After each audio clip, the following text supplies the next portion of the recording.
മുആദ് ഇബ്നു ജബൽ റളിയല്ലാഹു അൻഹു പറയാൻ അൻ റസൂലുള്ളാഹി സ്വല്ലല്ലാഹു അലൈഹി വസല്ലം ഖാൽ, മുത്തുനബി ഒരിക്കൽ എന്നോട് പറഞ്ഞു, ഇയ്യാകും വസലാഹ.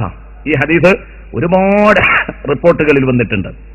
മുത്തുനബി സ്വല്ലല്ലാഹു അലൈഹി വസല്ലം എന്നോട് പറഞ്ഞു, എന്താ പറഞ്ഞത്? ഇയ്യാകും വസലാഹ, നിങ്ങൾ 3 കാര്യങ്ങളെ സൂക്ഷിക്കണം, 3 കാര്യങ്ങളെ നിങ്ങൾ കരുതിയിരിക്കണം, അത് നിങ്ങളുടെ ദീൻ പൊളിക്കും.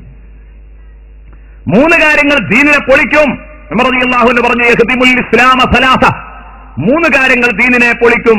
സല്ലത്തു ആലിം, 1 ആലിമിന്റെ വീഴ്ച. അതാണ് സാധാരണക്കാരൻ പിഴക്കും പോലെയല്ല. ആലിമ് പിഴച്ചാൽ അയാളെ കണ്ട് വേറെ കുറെ ആളുകൾ പിഴക്കും. അതുകൊണ്ടാണ് ആലിമിന്റെ വീഴ്ച. ആലിമിന്റെ വീഴ്ച വലിയോല് അവർക്ക് പറ്റിയതേ പറയാവൂ.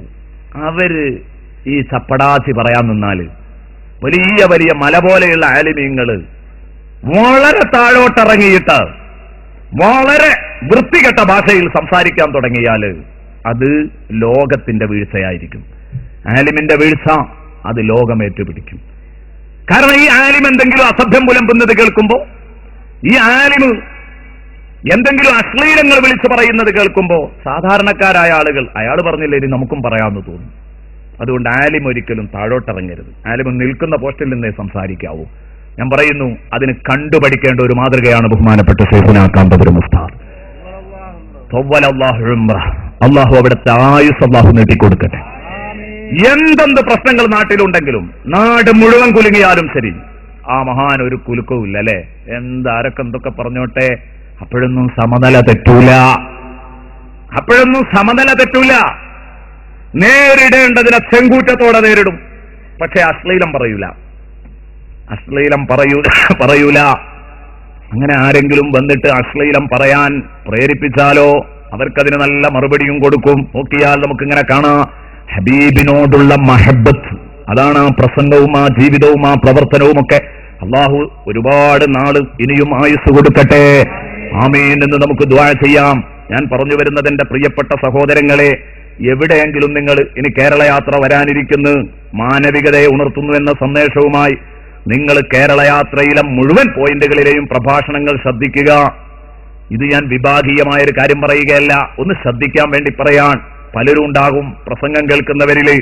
ഒന്ന് ശ്രദ്ധിക്കുക, ഈ വലിയ മനുഷ്യന്റെ വാഗ്ധോരണികൾ എന്താണ്. ആ മനുഷ്യൻ പറയുന്നത് അശ്ലീലം പറയുന്നുണ്ടോ? എന്തെങ്കിലും വീഴ്ചകൾ സംഭവിക്കുന്നുണ്ടോ? ഇല്ല. വളരെ മാന്യമായി മാത്രമേ സംസാരിക്കുന്നുള്ളൂ. ആരോടെങ്കിലും തെറ്റ് ചെയ്തവരോട് എന്താ നിങ്ങൾ പ്രതികരിക്കാത്തത് എന്ന് ചോദിക്കുമ്പോ ഒറ്റ മറുപടിയേ ഉള്ളൂ, തൊഴിലില്ലാത്തവർ അവർ തൊഴിലുണ്ടാക്കി, വിമർശനം എന്ന തൊഴിലുണ്ടാക്കി പോകട്ടെ, എനിക്കതല്ലാത്തത് തന്നെ ധാരാളം ചെയ്തു തീർക്കാനുണ്ട്. നല്ല ഒരു വാക്കാണ് പ്രിയപ്പെട്ട സുഹൃത്തുക്കളെ. അടുത്തുവരെ പത്രക്കാർ ഇന്റർവ്യൂ നടത്തിയപ്പോ പറഞ്ഞതാ, ഇങ്ങനെയൊക്കെ വിമർശിച്ചിട്ട് നിങ്ങളെന്താ മറുത്തൊന്നും പറയാത്തത്? ഉസ്താദിന്റെ ഒറ്റ മറുപടി, അവരൊറ്റ വാക്ക് ഞാൻ നിങ്ങളെ കേൾപ്പിക്കാം, തൊഴിലില്ലാത്തവർ അവരുടെ പാട്ടിന് പോകട്ടെ, എനിക്ക് ധാരാളം ചെയ്യാനുണ്ട്. ഞാൻ ഒരുപാട് ഈ സമൂഹത്തിൽ ചെയ്തു കാണിച്ചിട്ടുണ്ട്. അത് ഉണ്ട്, ഇനിയും ഉള്ള കാലത്ത് ഒരുപാട് ചെയ്യാനുമുണ്ട്. ഞാൻ അതിന് നോക്കട്ടെ. വിമർശിക്കുന്നവർ വിമർശിക്കാൻ മാത്രമല്ലേ പഠിച്ചിട്ടുള്ളൂ, വേറൊന്നും അവർ ചെയ്തു കാണിച്ചിട്ടില്ലല്ലോ. അപ്പൊ അതുകൊണ്ട് ആ രൂപത്തിൽ വളരെ ആധികാരികമായിട്ട് ആരോഗ്യകരമായിട്ട് പ്രതികരിക്കാം. അതാണ് ആലിമ്യങ്ങളിൽ നിന്ന് വീഴ്ച സംഭവിച്ചാൽ അത് വലിയ വീഴ്ചയാണ്. ഒരാലിം, ഞാൻ പറയുന്നു, ഇത് പറയുമ്പോൾ നിങ്ങൾക്ക് വിഷമം തോന്നിപ്പോകരുത്, വിഷയത്തിന്റെ കടുപ്പം മനസ്സിലാക്കാൻ വേണ്ടി പറയാം. ആലിമിന്റെ വീഴ്ച പൊതുജനം ഏറ്റെടുക്കും. ഒരാലിം എന്ന് പറഞ്ഞാൽ ഒരു ബിരുദധാരിയായ ആലിം പ്രസംഗിക്കുമ്പോൾ ഞാൻ എന്റെ ചെവി കൊണ്ട് നേരെ കേട്ടതാ, സാക്ഷാൽ ജിബ്രീൽ അലൈഹിസ്സലാം തന്നെ വന്നിട്ട് പറയാൻ, കാന്തപുരത്തിന്റെ കയ്യിലെ മുടി ഒറിജിനലാണെന്ന് പറഞ്ഞാലും ഞങ്ങൾ അംഗീകരിക്കൂല. മനുഷ്യന്റെ സ്ഥിതി ഒന്ന് ആലോചിച്ച് നോക്കുങ്ങൾ. പറഞ്ഞ വാക്കിന്റെ കടുപ്പൊന്ന് ആലോചിച്ച് നോക്ക്, എത്ര കടുപ്പുള്ളതാണ്. അല്ലാഹു തആല ഹിദായത്ത് കൊടുക്കട്ടെ.